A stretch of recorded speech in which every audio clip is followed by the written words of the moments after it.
और नरेंद्र नगर में G20 देशों के प्रतिनिधियों ने भ्रष्टाचार से निपटने के लिए एंटी करप्शन वर्किंग ग्रुप की बैठक के दूसरे दिन विभिन्न सत्रों के दौरान भ्रष्टाचार से संबंधित संपत्ति वसूली तंत्र को मजबूत करने और भ्रष्टाचार का मुकाबला करने के लिए कानून प्रवर्तन से संबंधित अंतर्राष्ट्रीय सहयोग और सूचना साझा करने की मजबूत प्रणाली पर भी चर्चा की गई।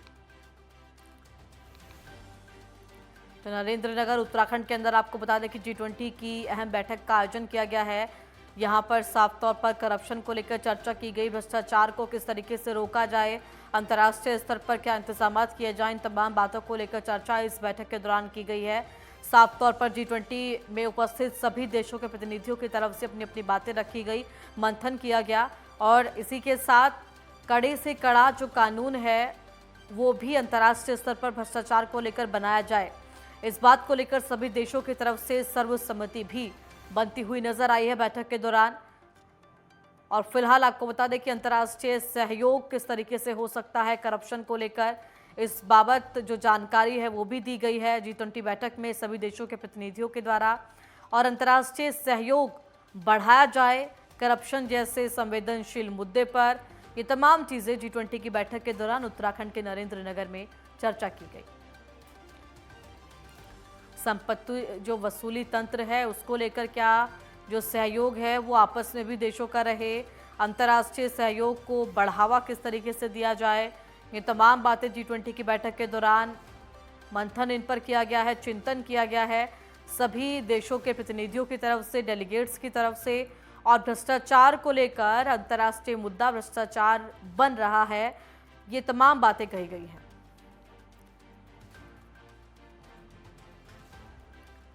तो फिलहाल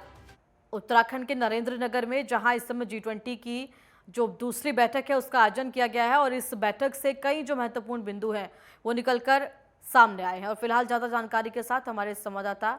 ज्ञानेंद्र हमारे साथ जुड़ गए हैं। ज्ञानेंद्र, फिलहाल किस तरीके से जो स्थिति है वो G20 को लेकर रही है और नरेंद्रनगर के अंदर जो बैठक हुई है उसमें कई अहम बिंदु निकलकर सामने आए हैं, खासतौर पर जो एंटी करप्शन समूह है वो अंतर्राष्ट्रीय स्तर पर किस तरीके से स्थापित हो, इस जो तमाम चीजें हैं इसको लेकर चर्चा की गई है। बिल्कुल देखा जाए तो इस दूसरी बैठक का मकसद यही है कि किस प्रकार से भ्रष्टाचार पर लगाम लगाया जाए और ये अंतर्राष्ट्रीय स्तर पे इसका मंथन किया जा रहा है। देखा जाए तो कई देश जो हैं कहीं ना कहीं इससे पीड़ित भी हैं। खासतौर पे देखा जाए तो इस बैठक में ऑस्ट्रेलिया, जापान, अमेरिका, इसके अलावा अगर हम देखें तो कई अन्य जो देश यहाँ पहुंचे हैं, सभी देशों के प्रतिनिधियों के साथ जो मंथन किया जा रहा है खासतौर पे एंटी करप्शन को लेके। और ऐसे में देखा जाए तो इसमें विशेष तौर पे फोकस ये है कि इस दौर में यानी कि 21वीं सदी में भ्रष्टाचार को किस प्रकार से खत्म किया जाए और वो कौन कौन से विकल्प हो सकते हैं, किस प्रकार से उस पे काम किया जा सकता है, इस पे मंथन किया जा रहा है। कल भी पूरे दिन मंथन हुआ, कल शाम 6 बजे तक जो बैठकें हैं वो चली और आज भी अगर हम देखें तो सुबह से बैठकों का दौर जारी था और शाम 6 बजे तक जो बैठक थी वो रखी गई थी। ऐसे में जो राउंड टेबल जो बैठकें हुई हैं पूरे देशों यानी कि 20 देशों के जनप्रतिनिधियों के साथ, और ऐसे में इस दौरान कई ऐसी विश्व स्तर की जो संस्थाएं थी जो इन भ्रष्टाचार निरोधक के तौर पे काम करती हैं। ऐसे में सभी पहलुओं पे चर्चाएं हुई हैं और ये निष्कर्ष कहीं ना कहीं जो निकलेगा, यानी कि अगर हम देखें ये दूसरे दिन की बैठक थी भ्रष्टाचार पर रोकथाम को लेके, और ऐसे में इसके पहले जो एक बैठक भ्रष्टाचार को लेके जो अगर हम देखें तो गुड़गांव में हुआ था, तीसरी जो बैठक है वो कलकत्ता में होने वाली है। यानी पूरी इसकी जो रिपोर्ट निकलेगी वो G20 का जो फाइनल बैठक होने वाला है वहां उसकी रिपोर्ट सौंपी जानी है। उत्तराखंड में अगर हम देखें तो इस दूसरी बैठक का दूसरा दिन था, कई पहलुओं पे क्रमवार चर्चाएं हुई हैं और ऐसे में चर्चा में देखा गया कि इस बात पे कहीं ना कहीं ज्यादा फोकस रखा गया कि बदलते समाज के हिसाब से और इस कहीं ना कहीं तंत्र के हिसाब से IT सेक्टर को मजबूत किया जाए और कहीं ना कहीं इस तरह से जिस तरीके से भ्रष्टाचार जो बढ़ रहे हैं उसको किस प्रकार से रोका जाए, नए नए आयामों के जरिए उस पर लगाम लगाया जाए, इस बात को लेके सभी देशों के जो प्रतिनिधि थी उनकी तरफ से उसमें डिस्कस किया गया, सुझाव जी। लिए गए हैं। बिल्कुल ज्ञानेंद्र, और मिला के देखिए देखा जिस जाए तरीके से तो ये कल भी कहा भी जा इसी रहा है कि प्रकार कहीं से ना बैठक कहीं का करप्शन का जो मुद्दा G20 की बैठक के दौरान जिस पर इस समय चिंतन किया गया है, वो प्रधानमंत्री नरेंद्र मोदी के जो G20 को लेकर मुद्दे थे उनमें से एक है। प्रधानमंत्री चाहते थे कि दुनिया के तमाम देशों का जो ध्यान है वो इस तरफ भी जाए, और क्योंकि सभी दुनिया के देश इससे प्रभावित हैं, तो कहीं ना कहीं यहाँ से एक अच्छा जो निष्कर्ष है वो निकले, एक रास्ता निकले कि इस जो समस्या है उसका समाधान हो।